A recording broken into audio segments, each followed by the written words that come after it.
Yeah, and before I get out of here, we're less than an hour away from Clemson and Duke. I'm gonna go ahead and give you the pick now. The pick is Clemson 27-17. So I got Duke covering the 13.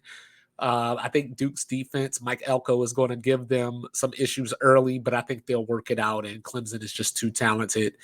I hope I'm wrong, but we'll see. But week 1 is in the books, right? The Colorado Buffaloes. How about it? Went into Fort Worth, Amon Carter Stadium, and shocked the world. 4 receivers with over 100 yards. Travis Hunter playing over 100 snaps. Shadur looking like a Heisman candidate. It's easy to forget that he was a 4-star quarterback out of high school because he went to Jackson State. But hey, that is what that man is. Travis Hunter, one of the best players in the country, could have came to Florida State. That one hurt, but it is what it is, right? So now, looking back at this, what's the takeaway? Everybody else in the world is like, hey, Colorado's a Pac-12 contender. Colorado this, Colorado that. 2-5 says pump the brakes just a little bit. I'm not telling you to slam on them, but just give them a little check to make sure they work. I fear and what I hope not is this TCU Super Bowl because, after the game, do you believe? Do you believe? I saw that bull junk you wrote. 21-point underdog, 21.5-point underdog. You won. I got news for you, Coach Prime. Half the teams that played this weekend were underdogs. So now they go out here and win game 1, and it's, oh, y'all didn't believe in us. Y'all didn't believe in us. Did you beat Alabama? Did you beat Georgia? Did you beat Oregon? Did you beat USC? Did you beat Washington? So let's just chill for a minute. Obviously they got Nebraska coming in this weekend. So I imagine that they're going to win that game too. But before this month is over, they're going to play Oregon and USC. So I'm going to hold all judgment until then. This was a great win. You got to give Colorado their credit. Coach Prime told you they were coming, and they came through. TCU and Colorado both tried to give the game away, shooting themselves in the foot. TCU came in, new quarterback, new offensive coordinator.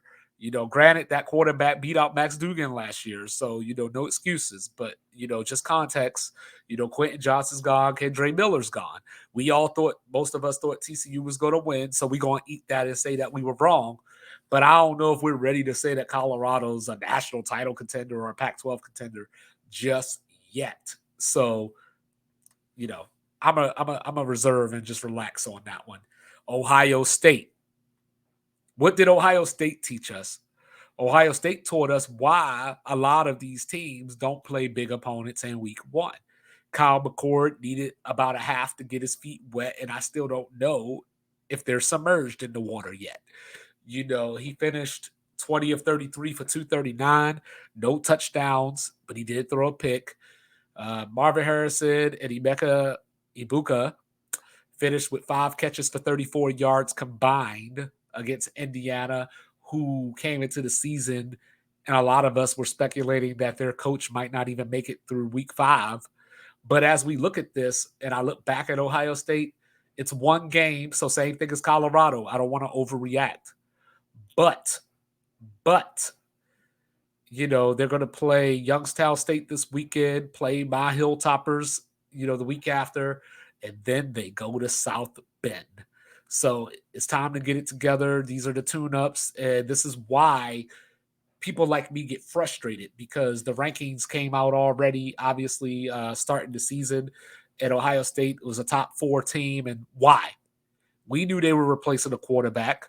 We know that over the last few years, C.J. Stroud, Justin Fields, Dwayne Haskins, rest in peace, all these guys came in and just hit the ground running. But it doesn't always work like that. So is Ohio State the 4th or 3rd or 5th best team in the country right now? Probably not. But they're going to be there because of their ranking. Because of their name. And as the season goes on and they win some games, we're going to inflate what we think about them and forget all about this game as if it's not a part of the story. So if they go out here and lose a game, at the end of the season, we're not going to look back at this game. We're just going to say, look how talented they are, and they're going to get in the playoffs anyway. So, and word to Michigan with the weak schedule, East Carolina, JJ McCarthy out here looking like the second coming of Peyton Manning. You know, everybody can't be Florida State and LSU. Now, with that being said, LSU, ooh, first game jitters. Did they choke it away last night? It was 17-14 at halftime. LSU had the momentum. They were getting big plays on short passes that they were just getting yak. Florida State was committing every penalty that you could think of. So as a Seminole fan, I was sitting there like beyond frustrated, feeling like I had time warped back and Willie Taggart was the head coach. But then LSU got a late touchdown, but really were ineffective in the second half. Florida State dominated the second half, outscored them 31-7. Reminded me a lot of last year. I told you they pushed LSU around, they beat them up, they dominated the game. And last year it came down to that extra point, and everybody said, "Oh, it was such a close game." No, it wasn't. It was a lot like last night.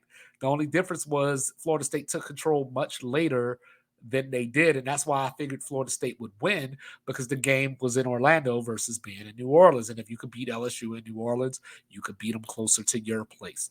Way to go, South Alabama, making me look like an ass, getting mollywopped by Tulane. But I'm going to take that on the chin because I can admit when I'm wrong. Notre Dame had no business playing Tennessee State. But I will enjoy the moment because those Tennessee State players will always remember this. They will always remember that they got to play a game in South Bend. Eddie George is the head coach, like 56-3 final score. Now it gets real. NC State is next. That defensive line is going to give Notre Dame some trouble. Sam Hartman has played against NC State before, so, they got that going for them. Brennan Armstrong didn't look so great against UConn. So sign me up. I'm ready for this weekend, along with Alabama hosting Texas, Miami hosting A&M. It's all coming. So whatever I felt about week 0, I'm going to leave that in the past. Week 1 had some games that looked nice on paper, but they didn't really play out that way. I'm okay with that. So we're going to start off Labor Day with Duke and Clemson tonight. And we're going to work our way to this weekend, loaded weekend. Washington is for real. If you remember, I picked them in my playoff, Michigan, Georgia, Washington, Florida State. Those were my 4 playoff teams. So, I felt that Boise was going to be a tough matchup. They were for about a half. And then Michael Penix just said, "Hey, you know what? Why don't I just go bomb on you?" So it's tough, right? Because when you got these quarterbacks like Caleb Williams, for example, you have to be aware of his feet. You have to be aware of where he is. Where's the receivers? Where's the running backs? Where's his check down? Who's running behind us that we can't see, but he can? But with Washington, Michael Penix just takes the snap and says, "I'm going deep." So you're covering their receivers 50 yards at a time, and they got 3 of them that could probably go start for just about any team in the country. So I saw out of Washington what I expected to see out of Washington. Their defense looked good, but it was Boise State. So a few more weeks just to see what that defense looks like as the competition offensively gets a little better. We'll go from there. Poor Nebraska. They've seen this movie before with Scott Frost. Problem is, they brought in Casey Thompson last year out of Texas, and people said, "Well, hey, Texas recruited him. He must be pretty good. He played pretty well in limited action in Texas." Now they brought in Jeff Sims, who did not play well in a lot of action at Georgia Tech, coming off an injury as well.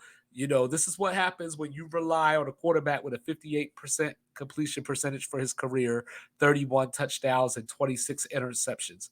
So I don't want to say this is what you get, but this is what you get when that's what you roll out there as your quarterback. That interception at the half killed Nebraska. Killed him. Why did he throw that ball? If he was going to throw it, why did he throw it out of bounds? He couldn't run it. They were out of timeouts. I understand, but there's just got to be a better way.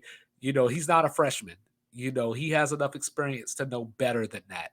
And then, of course, there were the late interception that set it all up. There was the 4th down and 10 play that could only happen to Nebraska. So Minnesota, I ain't forgot about you. You better straighten it up. But now Nebraska goes to Boulder, and Boulder is going to be on fire this Saturday. For one, it's Nebraska, and they hate Nebraska. For two, Coach Prom got everybody riled up.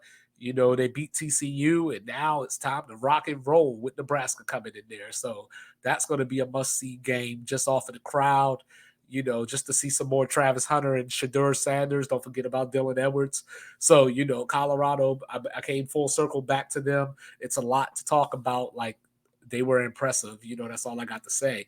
Oregon State, my surprise Pac-12 title game participant, came out, looked good against San Jose State. DJ Uyangale,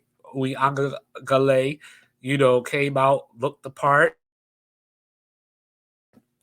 He looked about what I expected him to look at in his first game. So, we'll see how it goes. North Carolina put the mollywop on South Carolina. So the SEC 0 for 2 in their big games against the ACC. Week 1, I know, but that offensive line for South Carolina does not look good. And they got Georgia in 2 weeks. And if I remember correctly, it's between the hedges. So they're going to go between the hedges and get taken to the woodshed if they don't fix that offensive line. So, lots of college football. I'm so happy.